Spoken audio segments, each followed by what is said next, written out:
जी एक कोई clarity of thought होता है। मेरे साथ अनंत विजय जी भी हैं, विजय त्रिवेदी जी भी हैं, भाटी जी भी हैं, लेकिन राहुल जी के पास जा रहा हूं। राहुल जी, एक क्लैरिटी ऑफ थॉट होता है। एक नेता खूंटा गाड़ दिया तो गाड़ दिया, हार जीत सब देखी जाती है। राहुल गांधी के लिए अमेठी नहीं तो वायनाड, फिर वो नॉर्थ और साउथ वाला आया था, यहाँ के लोग ज्यादा समझदार हैं। अब वायनाड छोड़ दिया, रायबरेली आ गए क्योंकि किसी ने समझा दिया। अब कल को कोई और समझा देगा तो रायबरेली छोड़ देंगे और वहां चले जाएंगे। कल बोलेंगे भाई नई दिल्ली में आ जाओ, यहां से दिल्ली पास है तो यहां से लड़ लेंगे। तो बीजेपी बोल रही है भैया यही तो है ना, कोई क्लैरिटी नहीं है। There is no clarity of thought and there is no clarity of leadership. नेतृत्व की क्लैरिटी नहीं है। राहुल देव जी, आपका थॉट।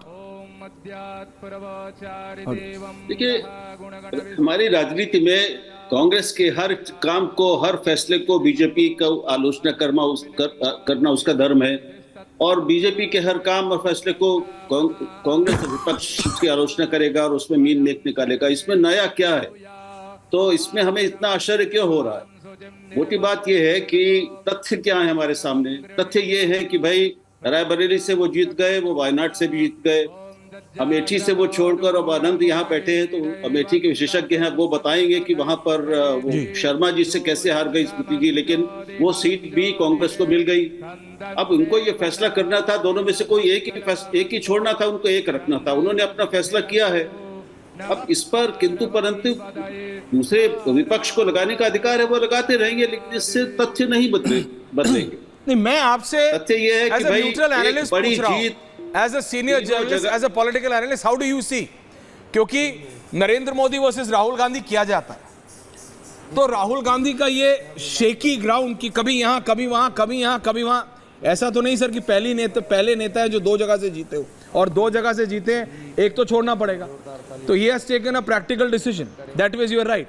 लेकिन हर डिसीजन का जब आप इतने हाई स्टेक्स हो जाते हैं तो फिर उसकी आलोचना या उसकी छींटाकशी या उसकी कहूं दूरबीन लेके उसका एनालिसिस भी किया जाता है। तो वही हो रहा है राहुल जी। नहीं, ठीक है, हमें ये भी अब थोड़ा इतिहास की बात कर लेते हैं कि अटल जी को मैं बता लेता हूं, उनसे बड़ा तो कोई नेता नहीं हुआ उस समय, अपने समय में बीजेपी के पास। अटल जी ने 5 बार 5 जगह बदली हैं, चुनाव क्षेत्र बदले हैं, शायद ज्यादा भी एक आध हो सकता है, 4 या 5 का तो पक्का है बिल्कुल। अडवाणी जी ने 2-3 बार बदले हैं। कितने बड़े बड़े लोगों ने अपने चुनाव क्षेत्र बदले हैं। जो उस समय की स्थिति होती है उस हिसाब से देखा जाता है। अब हाइंडसाइट में हम ये कह सकते हैं कि राहुल गांधी अमेठी से ही चुनाव लड़ जाते तो शायद और ज्यादा बड़े संख्या से जीतते, मार्जिन से जीतते। हो सकता है कि उनको खुद भी अंदाज न रहा हो कि स्मृति ईरानी के खिलाफ कितना जनमत है, लोग कितने खिलाफ हैं, कि उनके परिवार के एक बिल्कुल जिसके कोई राजनीतिक उस तरह से चुनावी राजनीति की कोई अनुभव नहीं, ऐसा गांधी परिवार का एक सहयोगी वहां पर आसानी से जीत गया और बड़ी जीत उसने हासिल की स्मृति ईरानी पर। इसका अंदाज हो सकता है कि अगर कांग्रेस होता तो वो छोड़कर रायबरेली नहीं जाते, तब ये होता कि रायबरेली से कौन लड़ेगा। तो ये तो किंतु परंतु, ये नहीं होता तो ऐसा होता, वो होता तो वो होता, इसका मतलब नहीं है। सीधी बात यह है कि इन दोनों सीटों पर और उत्तर प्रदेश की कई बड़ी सीटों पर बीजेपी विरोधी गठबंधन को, समाजवादी पार्टी और कांग्रेस को बड़ी जीत मिली है।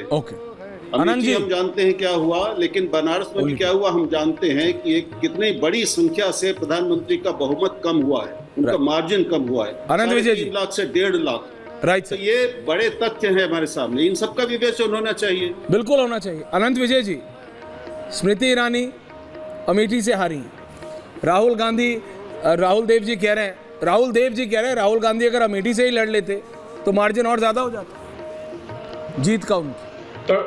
तो लड़ लेते ना भैया, भाग क्यों गए? मुझे लगता है अब आप कह रहे हैं कि केएल शर्मा जीत गए और राहुल गांधी हार जाते, वो उनका गलत डिसीजन था। इन हाइंडसाइट कहा जा रहा है। अब ये कैसे पता आपको कि गलत डिसीजन था या रायबरेली जाने? आप कह रहे हैं केएल शर्मा जीत गए, राहुल गांधी हार जाते। मैं तो मुझे मालूम है ना, राहुल गांधी की सारी 3 तारीख को हुई थी और 2 तारीख को अमेठी में रात को बैंकों में जाके क्या हुआ, वो सारी घटनाएं मुझे मालूम है। अभी समय आने पर उसके बारे में भी बोलूंगा कि राहुल गांधी, हो सकता है मैं अमेठी पलायन नाम से किताब लिख दूं। अब तो बहुत जानकारियां हैं जो जनता के सामने अभी नहीं है। राहुल गांधी में अगर इतनी ही हिम्मत थी और इतना ही उनको लगता था कि उनके परिवार का एक गैर राजनीतिक व्यक्ति उसको हरा देगा, ऐसा दम अगर उनके अंदर था, तो उनको अमेठी से चुनाव लड़के देख लेना चाहिए था। ये आत्मविश्वास की कमी थी जो उनको रायबरेली लेकर गई। या ये कहा जा सकता है, जब हेतु मजबूत में अभी बात हो रही है, ये भी जा सकता है कि शायद राहुल गांधी एक विरासत को, जो एक राजतंत्रीय लोकतांत्रिक विरासत इस देश में चल रहा है, उसको, उस विरासत को आगे बढ़ाने के लिए राहुल गांधी रायबरेली गए। जैसा कि सोनिया ने कहा भी कि मैं अपनी विरासत आपको सौंप रही हूँ। लोकतंत्र में कोई विरासत होती है क्या? होती होगी तो सीट की विरासत का मुझे अंदाजा नहीं है। लेकिन जो अमेठी से स्मृति ईरानी 1,70,000 वोटों से पराजित हुई, ये तथ्य है। लेकिन अगर उन तथ्यों के विश्लेषण में जाएंगे और ये कहेंगे कि राहुल गांधी वहां से खड़े होते तो 5 लाख से जीत जाते, ये ठीक उसी तरह का दिवा स्वप्न है जैसा राहुल गांधी मंच से देख रहे थे कि मेरी बहना यहाँ से खड़ी हो जाती तो मोदी जी पहरा देती, और दोनों मुस्कुरा भी रहे थे। तो राजनीति में दिवा स्वप्न देखने का सबको अधिकार है, देखना चाहिए। एक बात मैं लगातार कह रहा हूं कि विपक्ष के अच्छे प्रदर्शन के बावजूद लगातार तीसरी बार विपक्ष देश में पराजित हुआ है। जो लोग विपक्ष में संभावनाएं देख रहे हैं, पॉलिटिक्स ऑफ पॉसिबिलिटीज देख रहे हैं, मुझे लगता है कि उनको ठहर कर इस पर विचार करना चाहिए। इस देश की जनता ने इस विपक्ष को लगातार 3 बार ठुकराया है। से डिसएग्री कर रहा हूं मैं, थोड़ा सा आपसे डिसएग्री कर रहा हूं। राहुल देव जी कुछ बोलना चाह रहे हैं क्विक, उसके बाद मैं विजय जी और भाटी जी के पास आ रहा हूं। Yes, and can I be on air? Rahul Dev ji quick interjection, मुझे ये विंडो नहीं चाहिए 2 वर्सेस 2 रखो। देखिए, ये तो कौन कहां खड़ा है, किसको कौन पसंद है कौन नापसंद है, इस पर तय होता है कि आपको दिखता क्या है। अब सवाल कौन सा बड़ा है? क्या ये बड़ा सवाल है कि स्मृति ईरानी एक मूलतः अराजनीतिक व्यक्ति से हार गई, या ये ज्यादा बड़ा सवाल है कि राहुल गांधी जो शायद जीत सकते थे, हो सकता न भी जीतते, वो छोड़कर गए क्यों? सवाल यह है कि मैं अनंत विजय से जानना चाहता हूं कि वो ये बताएं कि स्मृति ईरानी हारी क्यों, कौन से कारण थे जो उनकी हार का इतना बड़ा वो रहे, वो बताएं। उन्होंने किताब लिखी है, अब इस पर किताब लिखेंगे क्या? क्यों हारी वो? जिस पे किताब लिखनी है लिखे। Okay, 1 versus 1। क्या उनकी हार का राजनीतिक महत्व कम है? क्या ये छोटी घटना है? विजय, अनंत विजय और राहुल देव, आप जानते हैं, और आप अपने मित्र के प्रश्न को दोहरा रहे हैं, मुझे मालूम है। आप उनको भी कहिएगा कि वो सवाल अपने पास रखें। किताब जल्दी आप लोगों के सामने आएगी, और किताब का नाम आपको बता देता हूं, उसका नाम अमेठी पलायन होगा। ये आपने ठीक कहा कि जो जिधर खड़ा रहता है उसको उधर की पॉसिबिलिटीज ही दिखाई देती है। इससे मैं आपसे सहमत हूं, क्योंकि उसी तरह से आप भी देख रहे हैं, उसी तरह से मैं भी देख रहा हूं। कोई तटस्थता का दावा आपने आज नहीं किया, ये मुझे अच्छा लगा, और आपने इस बात को स्वीकार किया कि जो देखना चाहता है वही लोग देखता है। मैं आपको आश्वस्त करता हूं आज की इस पर किताब लिखी जाएगी। मुझे आपके ऊपर ना कुछ कहना है ना आप, मैं चाहूंगा आप किसी पे व्यक्तिगत टिप्पणी करें, मुझे या किसी पे भी। मैंने एक बड़ा सवाल पूछा है, क्या स्मृति ईरानी का, एक मिनट, अरे बात सुनो पहले आप। क्या आराम से both of you are two senior. Prem Shukla ji मुस्कुरा रहे हैं, प्रेम शुक्ला जी धीमे धीमे मुस्कुरा रहे हैं। आप 2 वरिष्ठ लोग हैं जी, थैंक यू। बड़ा सवाल क्या है?